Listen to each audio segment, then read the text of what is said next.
Niem Borgu Dewa Siadiamahi Diwa Yonah Porocu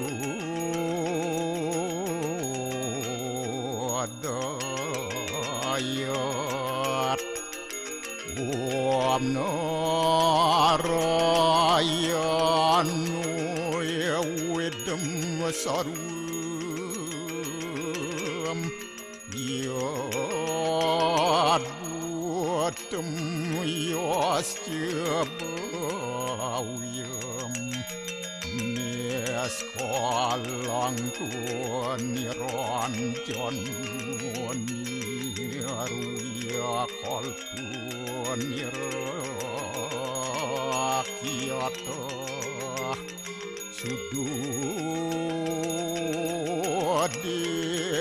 Sududewiku Narayanu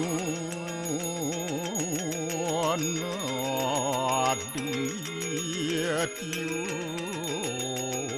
Astiakastit Om Tuam Siwa Tuam Dewa Yaswara Parameswara Warahma Wisnu Asya Rudrasya Warusah Paryakiratita Om Papuham Papakaramaham Papatnya Papasambhawa Rahimam Pundarya Kaksip Sabahya Abhyantara Suci Om Kesama Sama Mahadewa Swaru Paranya kita angkara Mamuja Swaru Papidya Walaya Suasadya Siwa Om Kesantawya Kaiku Dosa Kesantawya Wajiku Mami Santawya Manasa Dosa Permadat kesamam Om Santi Santi Santi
Om Swastiastu. Pemirsa Bali TV seputar Bali kembali hadir dengan menyajikan sejumlah informasi di antaranya. TKA siswa SMA, SMK, dan SMA LB di Bali digelar serentak. Gencarkan penataan angkutan barang, atasi parkir sembarangan di Titibande. Jangan lewatkan juga informasi menarik lainnya yang sudah disiapkan tim redaksi kami. Bersama saya, Madi Sukodan Karang, inilah seputar Bali selengkapnya.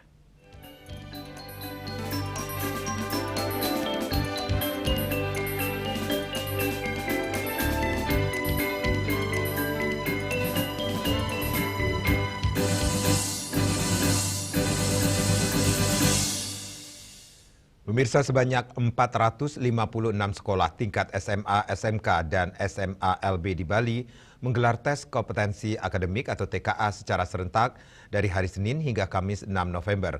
Tes dilakukan secara daring, baik secara mandiri di sekolah maupun menumpang di lembaga pendidikan lain.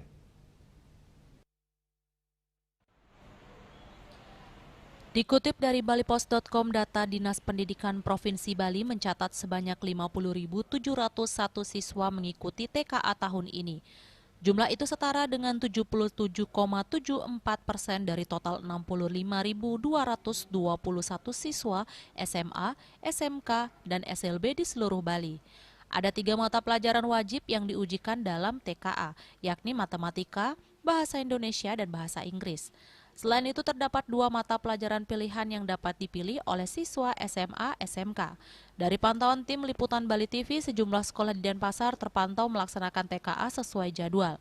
Seperti di SMA Saraswati 1 Denpasar menjadi salah satu sekolah yang menggelar tes secara mandiri sarana prasarana seperti laboratorium komputer dan jaringan internet memungkinkan sekolah menjalankan TKA dengan membagi peserta menjadi 2 gelombang. Sebanyak 118 siswa tercatat mengikuti tes di sekolah tersebut. Pelaksanaan TKA di SMA Saraswati 1 Denpasar, kami sudah bisa mandiri karena fasilitas dan lab yang kami punya sudah bisa kami lakukan secara mandiri. Kami kebetulan dari adanya pengumuman akan melaksanakan TKA, kami sudah melakukan pengayaan baik di lab maupun di reguler, dan kami sudah lakukan kegiatan-kegiatan pembekalan terhadap anak-anak kami. Berbeda dengan itu, SMA Negeri 9 Denpasar harus menumpang di lembaga pendidikan lain karena sekolah belum memiliki laboratorium komputer yang memadai. Namun pelaksanaan tes tetap berjalan lancar berkat dukungan fasilitas dari lembaga tempat mereka menumpang. TKA ini diikuti 400 siswa yang dibagi menjadi 2 gelombang. Terima kasih Bapak. Jadi untuk tahun ini TKA di SMA Negeri 9 diikuti oleh 400 siswa, di mana dan karena keterbatasan fasilitas yang kami miliki saat ini, kami melakukan kerjasama dengan Alfa Prima Denpasar. Jadi untuk pelaksanaannya selama 4 hari TKA ini kami melaksanakan di Alfa Prima Denpasar. Salah seorang peserta TKA, Nanda, mengaku soal-soal TKA cukup menantang. Meski demikian, ia mengatakan sudah mempersiapkan diri dengan berbagai latihan sebelum mengikuti tes. Soal-soalnya itu bisa dibilang lumayan high level. Habis itu dengan persiapan kita yang kurang lebih 2 bulan, 3 bulan, itu cukup challenging.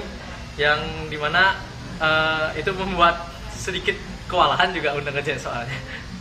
Lebih kalau misalkan dari pemerintah untuk memberikan info-info terkait gini, TKA atau segala macam, mungkin bisa dari jauh-jauh hari, yang dimana mungkin kita bisa lebih matang untuk persiapannya. Walaupun tidak diwajibkan oleh Kementerian Pendidikan Dasar dan Menengah, tidak mengikuti TKA memiliki konsekuensi bagi siswa. Mereka yang tidak mengikuti tes dipastikan tidak dapat mengikuti seleksi nasional berdasarkan prestasi atau SNBP. Penilaian prestasi kini menggunakan nilai rapor dan nilai TKA sebagai validator atau pembanding. Winata, Bali TV. Kementerian Pendidikan Dasar dan Menengah menegaskan pelaksanaan tes kompetensi akademik atau TKA tidak bersifat wajib bagi siswa SMA, SMK, dan SMA LB. Sejumlah sekolah tetap menganjurkan siswa mengikuti tes ini dengan persetujuan orang tua sebagai bagian dari pemetaan kemampuan akademik.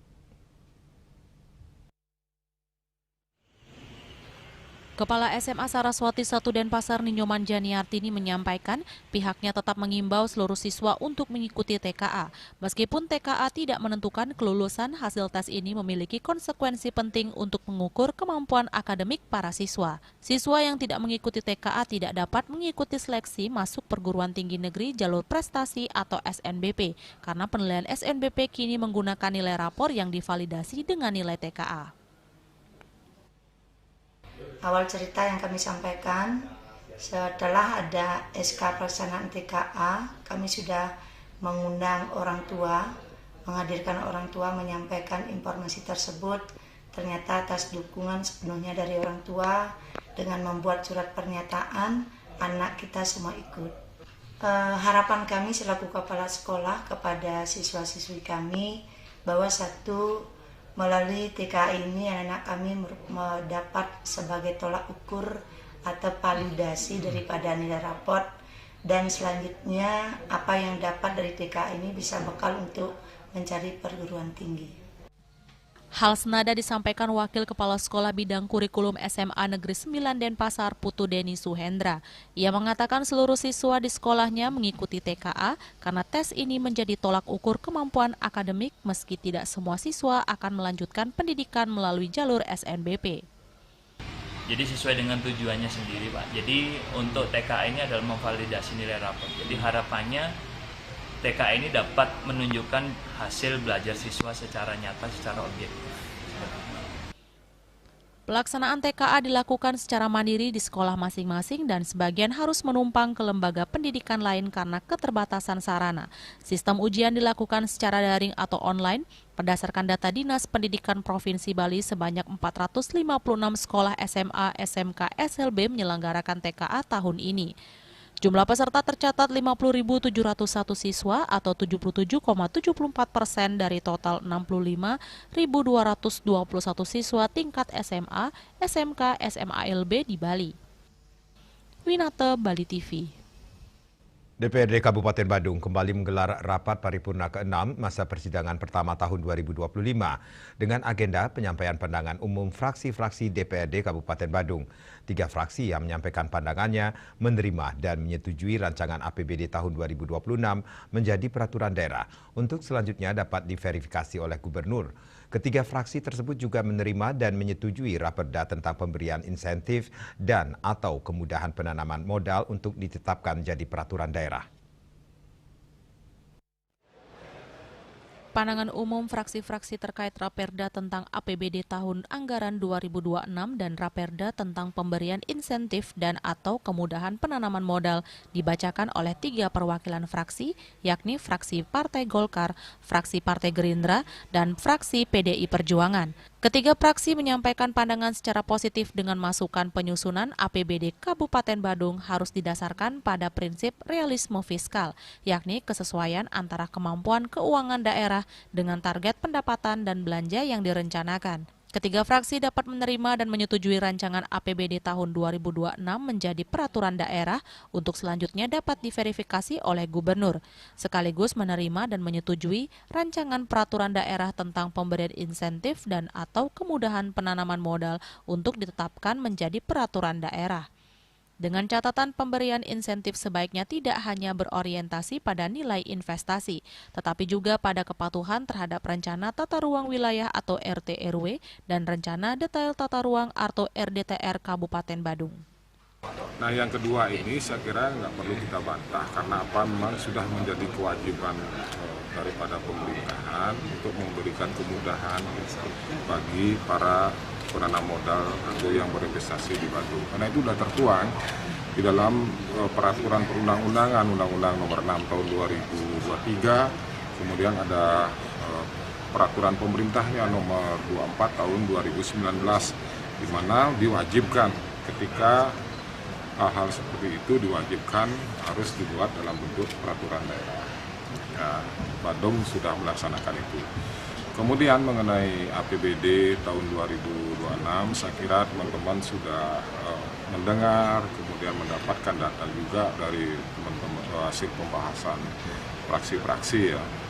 Dan di situ juga ada saran timbang yang sangat konstruktif Bupati Badung Wayan Adi Arnawo mengapresiasi pandangan umum yang disampaikan fraksi-fraksi DPRD. Berbagai saran dan masukan akan dijadikan pertimbangan dalam mengambil langkah kebijakan dalam tata kelola pemerintahan di Kabupaten Badung. Dari pandangan umum masing-masing fraksi di DPRD, saya sudah mendengar dan mencermati, dan secara prinsip memang masukan-masukan, saran-saran yang disampaikan oleh pandangan umum, baik dari fraksi PDI, fraksi Golkar, Gerindra, secara prinsip tentu saya akan pertimbangkan untuk mengambil langkah-langkah kebijakan, terutama terkait dengan tata kelola pemerintahan ke depan di Badung. Yang kedua, tentu saya juga melihat bahwa langkah-langkah kami selama ini, kami pasangan Adi Cipta, ternyata teman-teman Dewan juga mengapresiasi, terutama dalam rangka akselerasi pembangunan infrastruktur yang kami lakukan di Badung ini dengan melalui skema dana pinjaman ke pemerintah pusat melalui PT Sarana Multi. Pada kesempatan tersebut, berbagai permasalahan terkait kemacetan, sampah, dan infrastruktur menjadi sorotan ketiga fraksi. Untuk itu, Dewan berharap APBD tahun 2026 tetap dalam platform pro-rakyat dan fokus pada program prioritas, terutama pada sektor peningkatan kualitas sumber daya manusia dan infrastruktur atau keseimbangan pembangunan antara pembangunan fisik dan non-fisik. Sukma, Bali TV. Gencarkan penataan angkutan barang, atasi parkir sembarangan di titik bandar. Kami segera kembali dengan laporannya.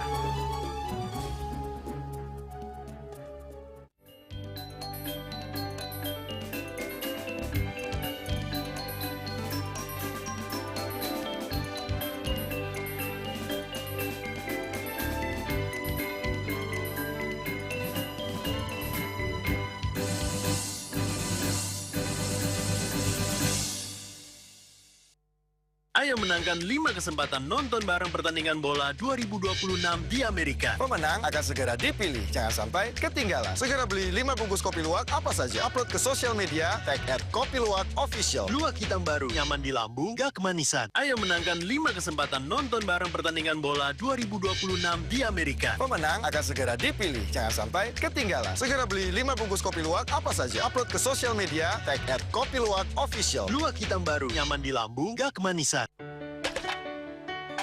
Emco, cat kayu dan besi.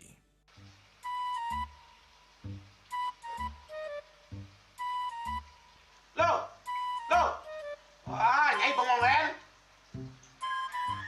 Oh, ake ngerti be, amun seorang perempuan, seorang istri melamun, isi dompetnya pasti KTP, Rogen.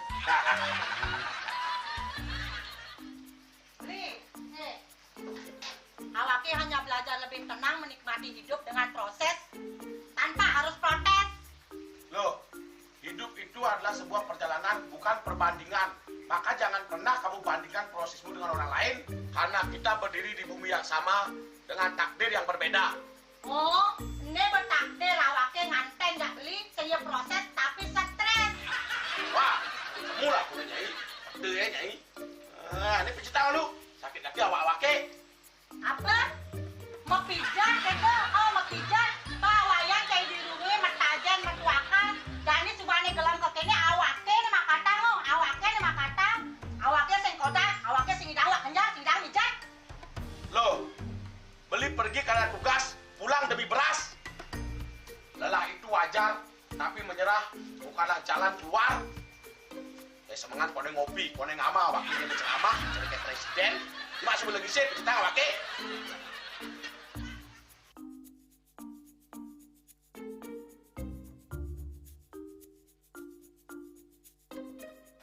Kene be, kene ini awaknya makatang, awaknya bermedati dengan cadang dongkang ini. Oh, kadang timpalnya jadi makatang.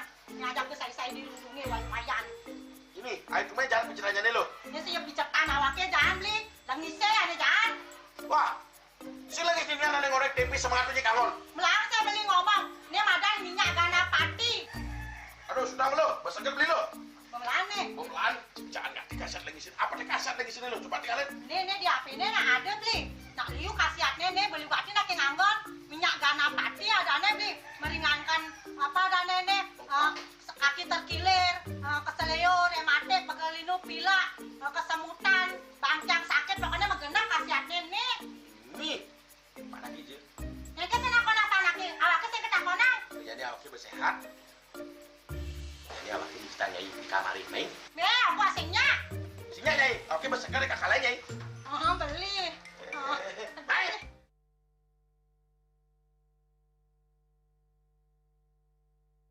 Datang dan kunjungi Festival Anggrek Kembali 2025, tanggal 1 hingga tanggal 7 November tahun 2025 di Taman Werdi Budaya Art Center Denpasar.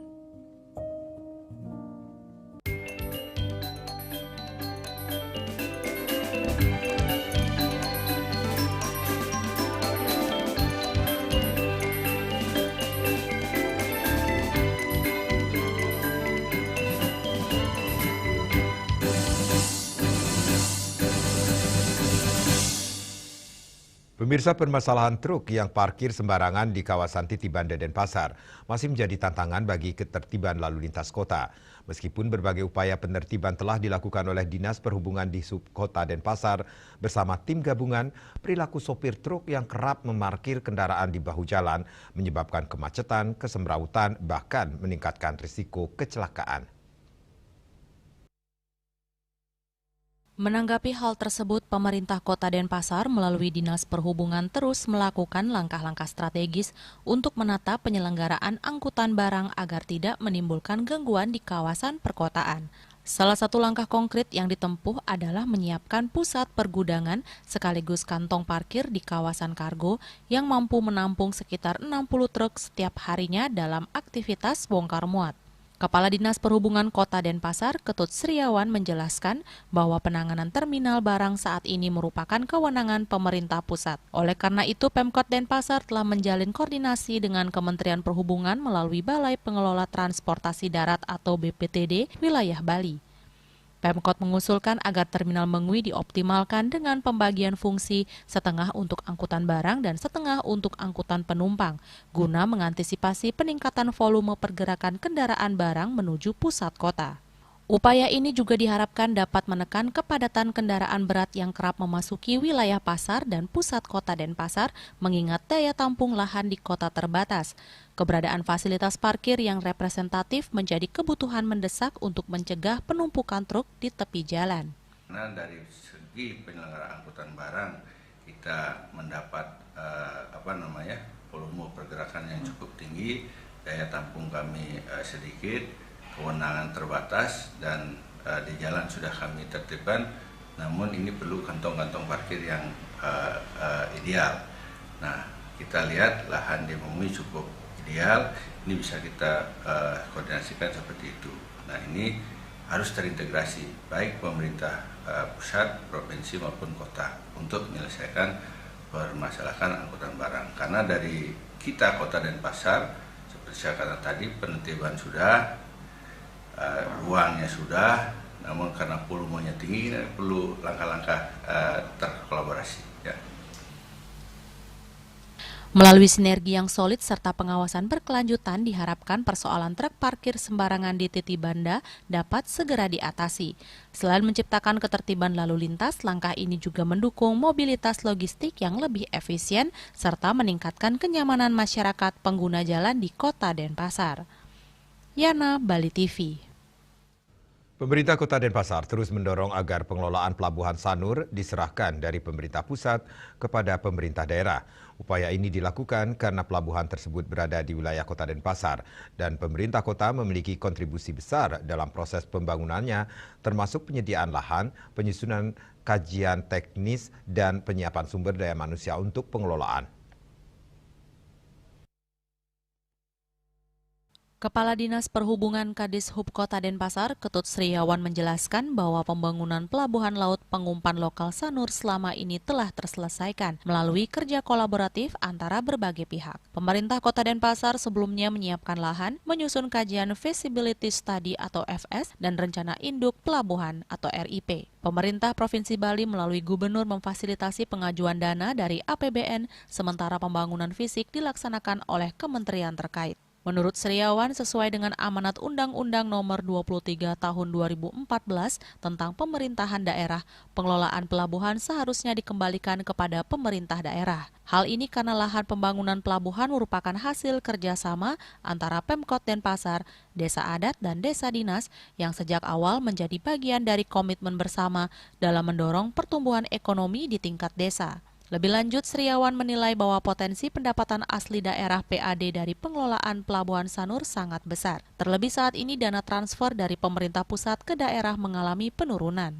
Dengan harapan kami potensi PAD yang ada di Sanur, harapan kami biar bisa juga diserahkan secepat mungkin oleh pusat Pelabuhan Sanur ini sesuai dengan ketentuan undang-undang, dan apalagi sekarang ini kan dana transfer daerah berkurang ke dana transfer pusat ke daerah kan berkurang. Nah, kota kurang lebih sekitar 244 miliar kalau nggak salah yang kurang. Ini kan secara keekonomian pendapatan harapan ini menjadi potensi PAD Kota Denpasar.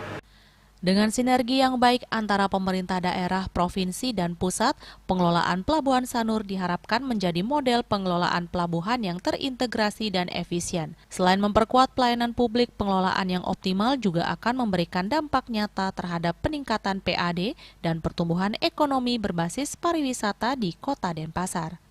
Yana, Bali TV. Krisis air bersih masih menjadi persoalan di Badung, terutama wilayah selatan yang padat akomodasi pariwisata. Suplai rumah tangga kerap terganggu karena terbatasnya debit air. Sementara kebutuhan sektor komersial terus meningkat. Dengan adanya proyek pemasangan pipa bawah laut dari Esturi Dam Kute hingga Nusa Dua yang ditargetkan rampung akhir tahun 2025, diharapkan dapat menuntaskan permasalahan krisis air bersih di Badung Selatan. Hal tersebut disampaikan Bupati Badung Wayan Adi Arnawo usai sidang paripurna DPRD Badung Selasa 4 November 2025. Adi Arnawo menegaskan apabila proyek berjalan lancar tanpa adanya halangan teknis terutama terkait perizinan, maka proyek pemasangan pipa bawah laut ditargetkan rampung akhir Desember 2025. Terlebih logistik di lapangan sudah sangat siap. Apabila pemasangan pipa bawah laut berjalan lancar, krisis air di Badung Selatan akan teratasi secara tuntas. Air bersih di Kuta Selatan, Astungkaro ini sedang berproses. Kalau tidak ada halangan teknis, yang jelas PDAM sudah bergerak dan saya sudah memantau dari beberapa pemanfaatan seperti yang disampaikan dalam pemandangan umum praksi-praksi. Sekarang ini kan sudah mempersiapkan dari segi logistiknya, semua sudah siap dan perizinan juga sudah dilakukan berproses. Ada beberapa titik yang memang sedang memerlukan ini juga, terutama di Kementerian Kelautan dan sedang berproses. Itu kalau sudah jalan, saya targetkan Desember sudah muncul air. Itu sebagaimana yang ini. Mudah-mudahan tidak ada. Yang saya takutkan masalah perizinan satu. Padahal secara teknis di lapangan itu sudah siap. Hanya perizinan ini sudah siap. Saya sudah melihat logistiknya sudah siap semua. Tapi berdasarkan pertimbangan teknis, kalau itu sudah jalan maksimal, apa yang saya janjikan untuk Kuta Selatan ini adalah air Desember 2025 ini kucur, itu akan bisa diakses. Direktur Utama Perumda Air Minum Tirta Mangutama Kabupaten Badung Iwayan Suyase menjelaskan, pemasangan pipa bawah laut dilakukan untuk mengatasi krisis air di Badung Selatan. Pipanisasi dipasang melalui laut dengan pertimbangan agar tidak mengganggu aspek sosial dan aspek lainnya serta mengantisipasi kemacetan. Untuk penambahan pelayanan di daerah selatan, yang mana saat ini adalah banyaknya keluhan masyarakat yang masih belum mendapatkan air 24 jam. Maka saat ini kami melakukan investasi, Perumda Air Minum terutama melakukan investasi di bidang perpipaan, yaitu lewat laut, penanaman lewat laut dengan banyak pertimbangan. Pertama, kalau lewat darat itu akan terjadi kemacetan yang banyak, mengganggu masyarakat, sehingga kami lewat laut melakukan pasangan. Targetnya adalah bagaimana suplai daerah selatan. Target kami dalam waktu dekat tambah lagi 70 liter. Dengan adanya jaringan khusus di bawah laut menuju Nusa Dua, suplai air ke wilayah Badung Selatan diharapkan semakin bertambah sehingga kebutuhan air masyarakat Badung Selatan dapat terpenuhi paling tidak untuk jangka waktu 5 tahun ke depan. Sukma, Bali TV. Kami akan segera kembali dengan informasi dugaan korupsi di Tahura dinilai sebagai kejahatan besar.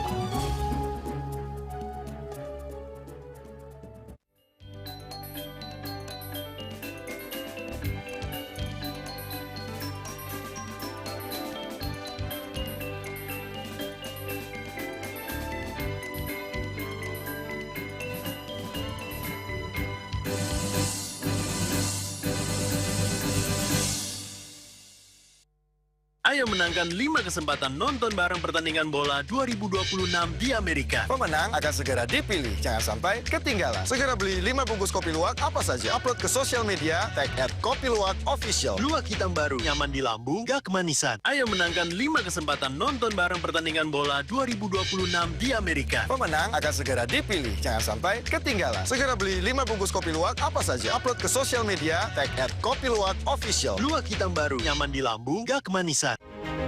Cat Color dengan daya sebar yang luas, cepat kering, dilengkapi 39 pilihan warna. Kualitas dijamin terbaik. Cat Color, harga ekonomis. Dia percaya diri kalau senyumnya ya ada yang kuning-kuning, ada segala macam. Sekali lagi saya bilang pencabutan bukan adalah solusi. Pasien-pasien dengan support suami, support anak-anaknya, menantunya, cucu-cucunya itu luar biasa. Sakit yang terkontrol kita tidak sebut sebagai sakit. Sehat pada usia lanjut dilihat dari... Saksikan Harmoni Bali setiap minggu pukul 16 WITA hanya di Bali TV.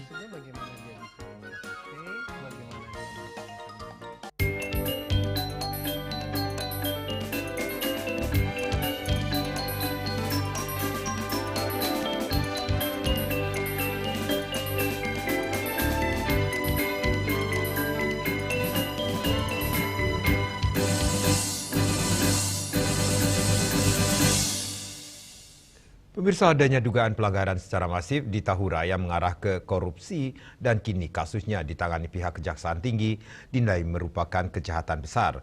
Untuk itu dalam menjaga tatanan Bali, penegakan hukum harus dilakukan dengan proses yang transparan dengan tetap mengedepankan praduga tak bersalah. Menurut pengamat hukum dan sosial yang juga akademisi Unwar, Dr. Iwayan Rideng mengatakan adanya dugaan penyimpangan bahkan mengarah ke korupsi di Tahura. Dari aspek hukum dipandang pihak kejaksaan telah memberi progres yang baik dalam rangka penegakan hukum sesuai dengan sistem peradilan di Indonesia. Tahap awal sudah dilakukan penyelidikan dan apabila cukup bukti kuat akan mengarah penyidikan. Namun demikian melihat aspek Undang-Undang Pokok Lingkungan Hidup dan Undang-Undang Kehutanan, bahwasanya menyatakan bahwa tidak ada suatu kegiatan menyangkut pembangunan dan juga urusan pariwisata di Tahura. Apabila itu terjadi bahwa hal itu merupakan sebuah sikap atau perbuatan pidana.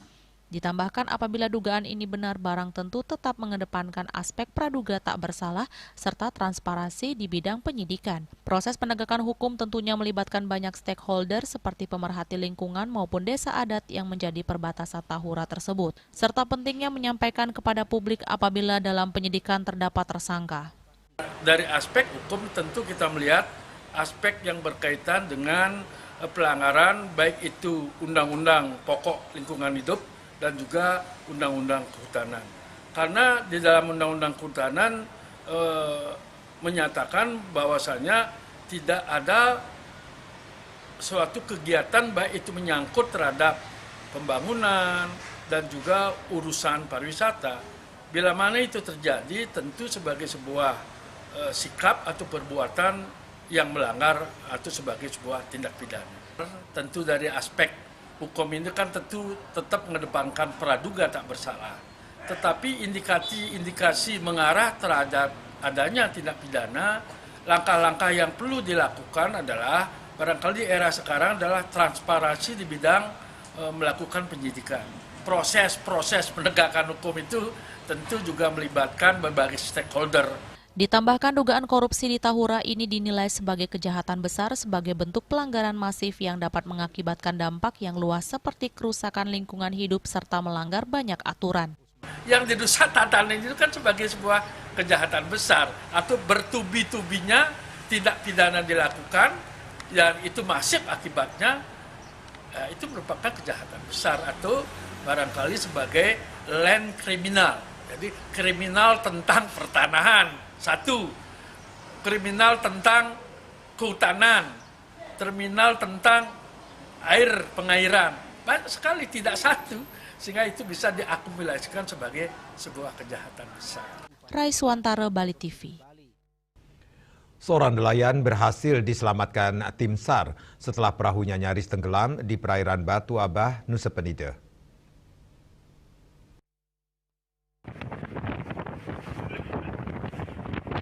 Awalnya seorang nelayan dikabarkan hilang saat melaut di seputaran perairan Batu Abah, Nusa Penida. Korban bersama rekannya berangkat melaut sekitar pukul 4 WITA, namun kurang lebih pukul 15.30 WITA perahu atau jukung terlihat sudah dalam posisi setengah tenggelam. Rekan korban yang melihat kondisi tersebut tidak berani melakukan pencarian karena bahan bakar sudah menipis dan meminta bantuan nelayan lainnya. Kantor Pencarian dan Pertolongan Denpasar dari TNI AL Pos Nusa Penida yang mendapat informasi langsung menindaklanjuti.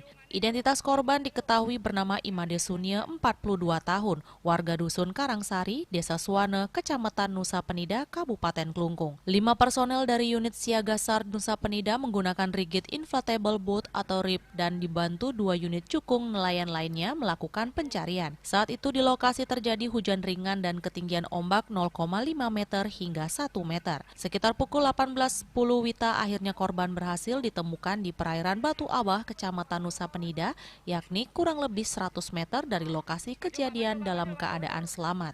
Kami bersama Angkatan Laut dan teman dari BPBD menggunakan rigid inflatable boat untuk melakukan pertolongan ke lokasi kejadian. Setibanya di sana, kami sudah melihat kondisi jukung yang dipakai untuk melaut itu dalam kondisi setengah tenggelam.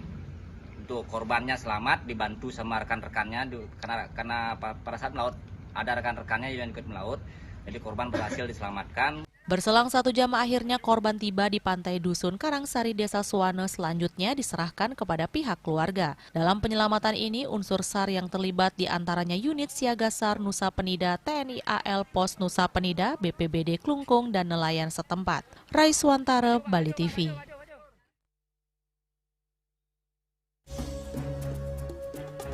Presiden Prabowo instruksikan perbaikan layanan dan infrastruktur perkeretaapian nasional. Kami segera kembali dengan informasinya.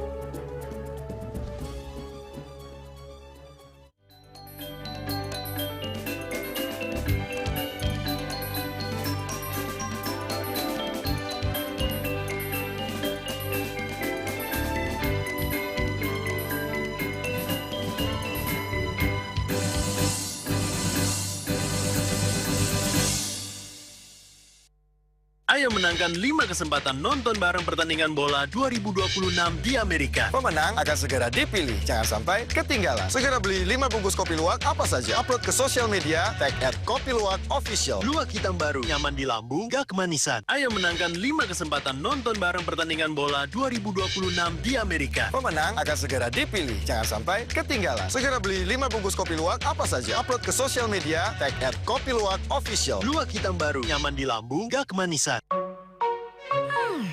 Masak? Jangan telan mentah-mentah. Pikir lagi masak-masak. Amidis, satu-satunya air minum kemasan yang sudah dimasak 110 derajat. Murni dan sudah dimasak. Amidis. Musim hujan tiba, bencana banjir bisa mengancam jika kita tidak waspada. Kebiasaan buruk seperti membuang sampah sembarangan bisa menyumbat aliran air.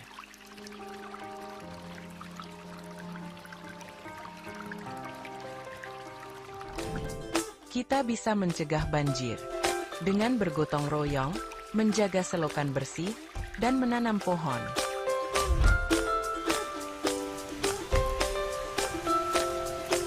Siaga di musim hujan, jaga lingkungan kita. Bersama, kita bisa terhindar dari banjir.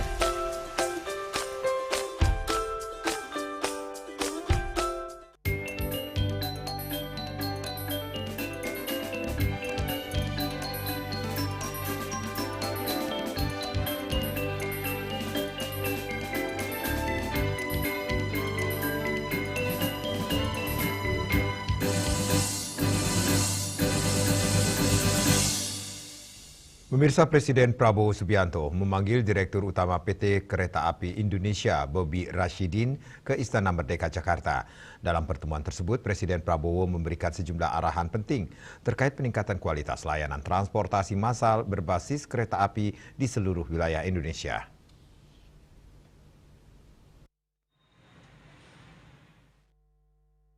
Usai pertemuan, Bobi Rashidin menyampaikan bahwa Presiden Prabowo Subianto menekankan pentingnya transportasi massal, terutama kereta api sebagai simbol kemajuan dan peradaban suatu negara. Kepala negara juga meminta agar aspek keamanan, kenyamanan, dan kebersihan menjadi prioritas utama dalam pelayanan kepada masyarakat. Presiden Prabowo juga memberi perhatian besar terhadap peningkatan fasilitas publik di sektor perkeretaapian. Menurut Bobi, Kepala Negara menekankan agar setiap aspek pelayanan harus ditingkatkan kualitasnya demi memberikan pengalaman perjalanan yang baik bagi seluruh penumpang. Dari negara dan pemerintahnya, beliau sampaikan dengan sangat jelas juga kepada kami, satu, pastikan keamanan, pastikan kenyamanan, dan tentunya pastikan juga kebersihannya. Sehingga beliau untuk layanan ke depannya, apa yang diperlukan kereta api, tambahkan gerbong, perbaiki gerbong yang ada, nyamankan penumpang, terutama yang perempuan, stasiun, lintasan kereta dan gerbong harus bersih, terutama peningkatan fasilitas di stasiun, peningkatan fasilitas operasi yang ada di lintasan, dan bahkan juga meningkatkan infrastruktur dari lintasan yang ada. Menyambut Nataru, beliau juga memerintahkan kami untuk mengecek secara detail daerah-daerah rawan, terutama daerah rawan banjir, daerah rawan longsor dalam hal ini. Beliau tegaskan juga, terutama untuk layanan kereta api Jabodetabek, di mana kami melayani lewat KRL, PT Kereta Komuter Indonesia, dan divisi LRT kami, dipastikan bahwa mass transit yang dipakai ini, terutama oleh pekerja yang setiap hari bolak-balik ke Jakarta, masyarakat kalangan bawah, dan semua kalangan, seperti yang saya sampaikan tadi, harus aman, nyaman, bersih, dan keselamatan adalah nomor 1. Di samping itu, Bobi mengatakan menjelang masa libur Natal dan Tahun Baru, Presiden Prabowo memberikan instruksi agar KAI melakukan pengecekan menyeluruh terhadap jalur-jalur rawan seperti wilayah yang berpotensi banjir dan longsor. Presiden Prabowo turut menyoroti layanan transportasi massal di wilayah Jabodetabek yang setiap hari digunakan jutaan pekerja dan masyarakat umum. Dari Jakarta, Julius Suharta dan Ketut Sumadiasa melaporkan. Mantan Menteri Perhubungan Ignatius Jonan dipanggil menghadap Presiden Prabowo di Istana Kepresidenan Jakarta pada hari Senin 3 November 2025. Jonan pun membantah jika pertemuannya dengan Presiden Prabowo untuk membahas isu terkait kereta cepat Wush. Ia menjelaskan pertemuannya dengan Prabowo hanya sharing tentang program-program kerakyatan yang saat ini sedang dijalankan pemerintah.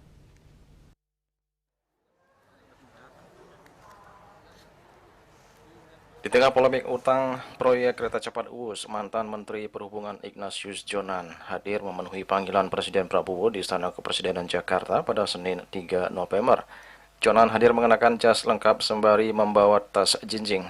Ex-Direktur Utama PT KAI periode 2009-2014 tersebut mengaku tak tahu hal apa yang akan dibahas dengan Prabowo. Ia menyebut kehadirannya untuk memenuhi undangan yang disampaikan Sekretaris Kabinet Dedi Indra Wijaya. Jonan juga membantah jika kedatangannya di Istana Kepresidenan untuk membahas masalah kereta cepat Wush. Bahkan dalam keterangannya usai bertemu dengan Presiden Prabowo, Jonan secara tegas menyatakan jika ia menolak untuk memberikan pendapat kepada Presiden terkait polemik yang dihadapi Wush saat ini. Jonan beralasan saat ini dirinya sudah pensiun. Meski mengaku pertemuannya dengan Prabowo tidak membahas kereta cepat Wush, namun nama Ignatius Jonan seringkali dikaitkan, mengingat Jonan pernah menjabat menjadi Menteri Perhubungan di era pemerintahan Joko Widodo. Nggak ada saya udah pensiun, saya nggak nyampaikan pendapat lah. Enggak, ya diskusi aja kok, diskusi aja. Saya kira kalau, saya nggak tahu ya, kalau soal Wush sih beliau nggak tanya ke saya pandangannya apa segala enggak.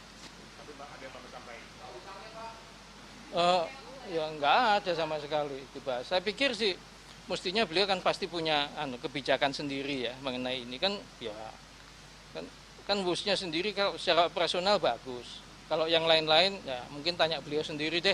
Itu tadi ya misalnya soal pengelolaannya bagaimana, hutangnya bagaimana, mungkin boleh tanya sendiri sih karena tadi nggak dibahas. Selain jalan Presiden Prabowo juga memanggil 2 pejabat lainnya yakni Dirut PT KAI Bobi Rashidin dan Menteri Koordinator Bidang Infrastruktur dan Pengembangan Kewilayahan Agus Harimurti Yudhoyono. Diketahui masalah penyelesaian hutang kereta cepat Jakarta-Bandung (WUS) belakangan ini menjadi sorotan publik mengingat beban hutang yang ditanggung dari proyek itu mencapai 116 triliun rupiah. Presiden Prabowo pun memastikan negara akan hadir untuk mencarikan solusi terkait permasalahan kereta cepat WUS. Kita pastikan, tadi Bapak Presiden menyampaikan bahwa terkait dengan kereta cepat Jakarta-Bandung, tentu negara pemerintah akan hadir dan kita melibatkan semua pihak. Tadi siang bertempat di Kementerian Koordinator Bidang Infrastruktur dan Pembangunan Kewilayahan, kami menggelar rapat koordinasi. Tadi saya mengundang Menteri Investasi yang juga adalah CEO Danantara, Bapak Rosan Roslani, dan jajarannya, kemudian Menteri Perhubungan, Bapak Dudi Purwagandi dan jajarannya, termasuk para pejabat di Kementerian Koordinator Perekonomian dan juga Kementerian Keuangan. Kami sepakat untuk menghadirkan solusi yang terbaik, yang paling visible, yang paling baik untuk semua. Semua ingin mengambil peran, mengambil bagian dari tanggung jawab untuk melakukan restrukturisasi keuangan kereta cepat Jakarta-Bandung. Juli Suwarte dan Ketut Sumadiasi melaporkan. Pemirsa jangan beranjak dulu, kami segera kembali dengan laporan maknai purnama kelima umat Hindu didorong tingkatkan kesadaran spiritual.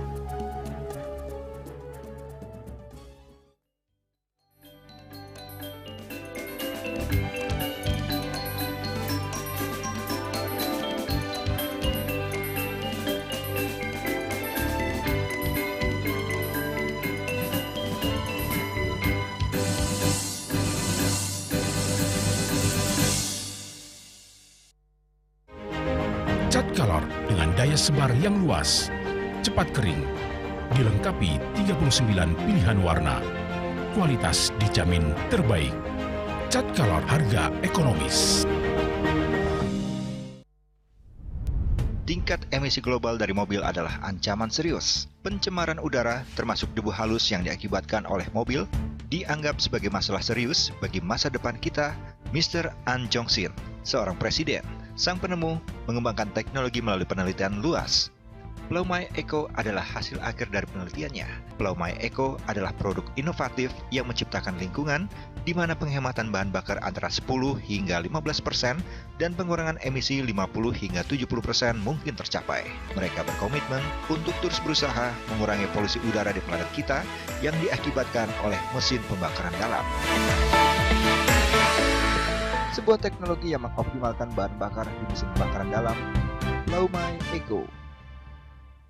Setelah digunakan belt, mungkin seperti ini ya. Belt ini diikat kepada saringan bensin, saringan udara, dan ini masukkan ke saringan bensin langsung, ya. Semudah itu? Semudah itu. Masa sih? Dan jadi hanya dimasukin? untuk sekali, untuk selamanya, tidak harus di-refill lagi, ya. Ini adalah salah satu kendaraan operasional. Terlihat kan bedanya? Nah, perubahannya kan? Signifikan ya, turunnya banyak ini. Pasti kamu masih nggak percaya kan? Iya, apakah di motor juga bisa kayak nah, gitu ini ya? nanti kita akan buktikan juga di motor ya. Nah, ini digunakan kembali di kendaraan motor yang besar ya, kapasitas tangkinya. Dan saya mendapat informasi, Karina, bahwa satu Plough My Eco ini yang satu batang ini, itu sebetulnya untuk 10 liter satunya. Nah, ini kembali kita akan lihat nih, Karina. Ini yang sudah, ini akan dikenakan, dimasukkan ya, Plough My Eco-nya. Ini berapa bar ya? Ini dua. Ini kurang lebih dicobanya 2 jam kemarin. Nah, ini sudah kurang lebih 2 jam nih.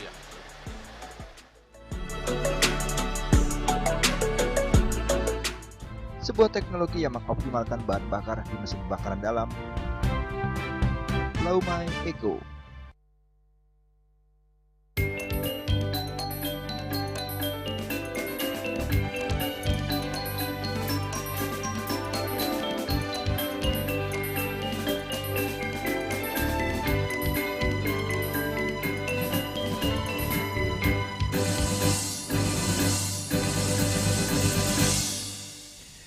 Pemirsa, umat Hindu di Bali menjalankan ajaran agamanya melalui 3 kerangka utama, yakni Tatwa, Susila, dan Upakara.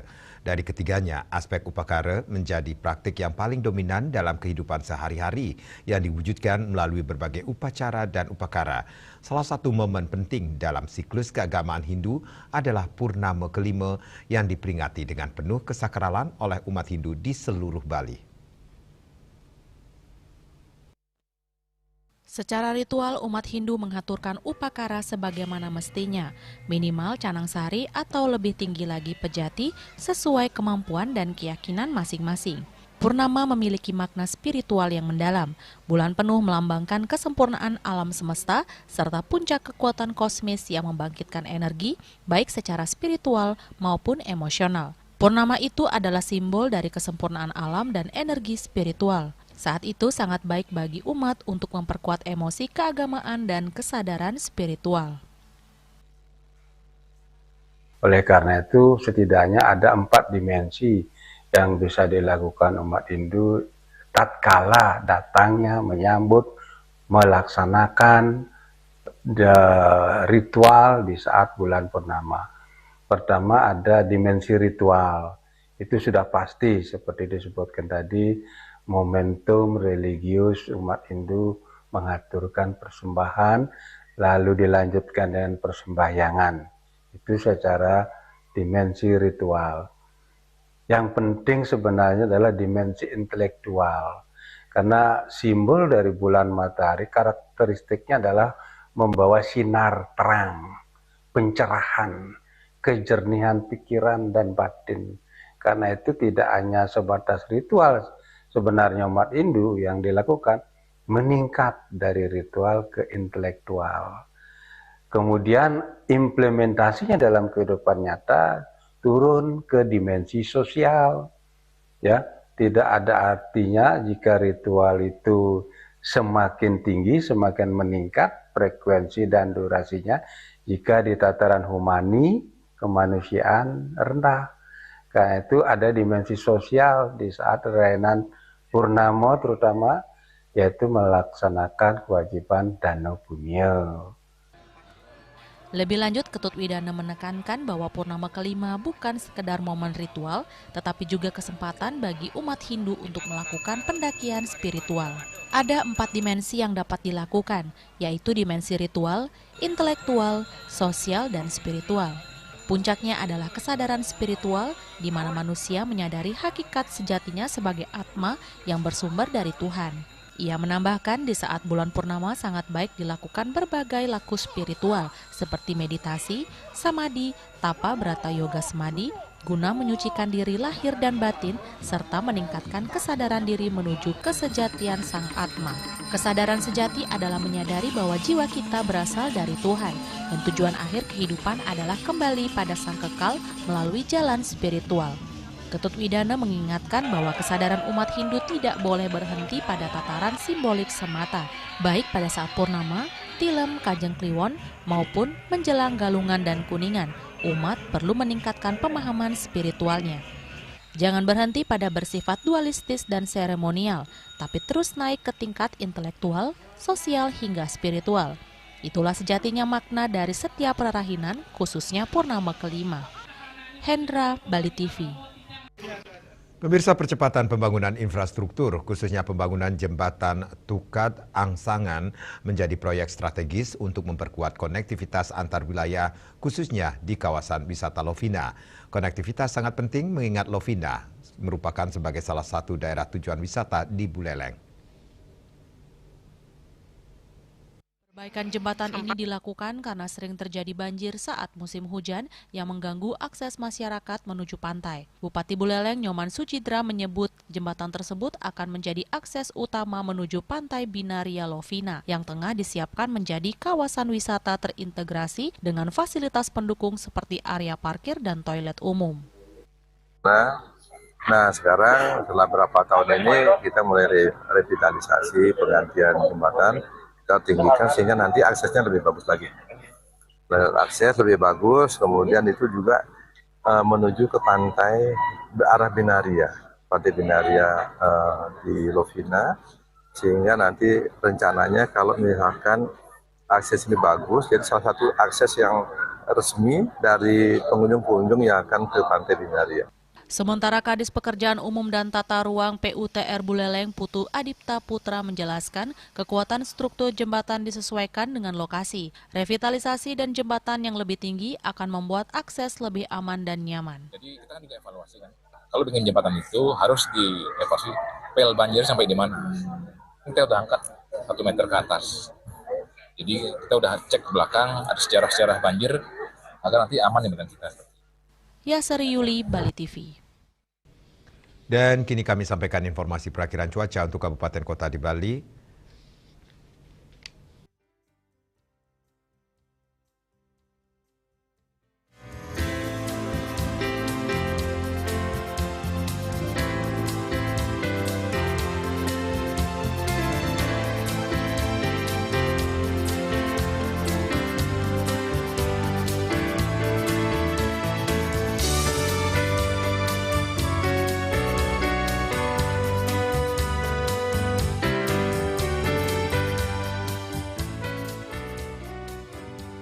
Seputar Bali bersama Minyak Kapun Gadapati Usada Bali, keluarga sehat. Update terus informasi Anda dengan subscribe dan like YouTube channel Bali TV @News Bali TV.